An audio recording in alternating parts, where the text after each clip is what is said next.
Mahal na Secretary John Vic na ang nagplano po rito, o yung pagkaintindi namin, ang nagplano ay kayo. I would like Secretary to Anyo, Secretary Gibo Chodoro, at ang pinangalan, ang Chief PNP, General Marbil.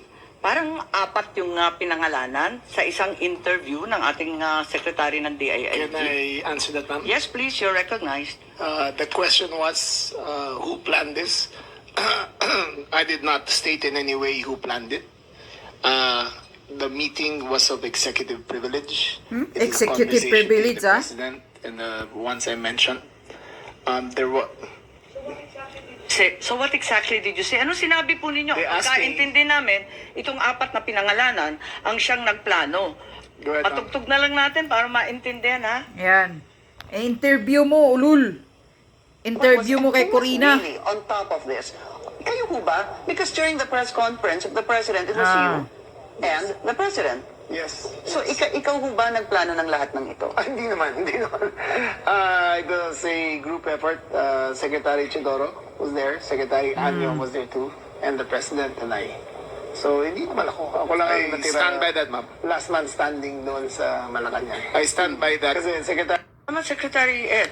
Subalit sa kabila nito, nagsalita po ang ating mahal na Secretary John Vic na ang nagplano po rito, o yung pagkaintindi namin, ang nagplano ay kayo. I would like Secretary Anyo, Secretary Gibo Chodoro, at ang pinangalan, ang Chief PNP, General Marbil. Parang apat yung pinangalanan sa isang interview ng ating Secretary ng Can DILG. I answer that, ma'am? Yes, please, you're recognized. The question was, who planned this? I did not state in any way who planned it. The meeting was of executive privilege. It is a conversation between the president and the ones I mentioned. There was. So what exactly did you say? Ano sinabi po ninyo? They asked me- Kaintindi namin, itong apat na pinangalanan, ang siyang nagplano. Go ahead, ma'am. Patugtog na lang natin para maintindihan, ha? Sinungaling, lulusot ka pa. And who was really on top of this? Kayo ho ba? Because during the press conference of the president, it was you and the president. Yes. So ikaw ho ba nagplano ng lahat ng ito? Hindi naman. It was a group effort. Secretary Chidoro was there. Secretary Anyo was there too.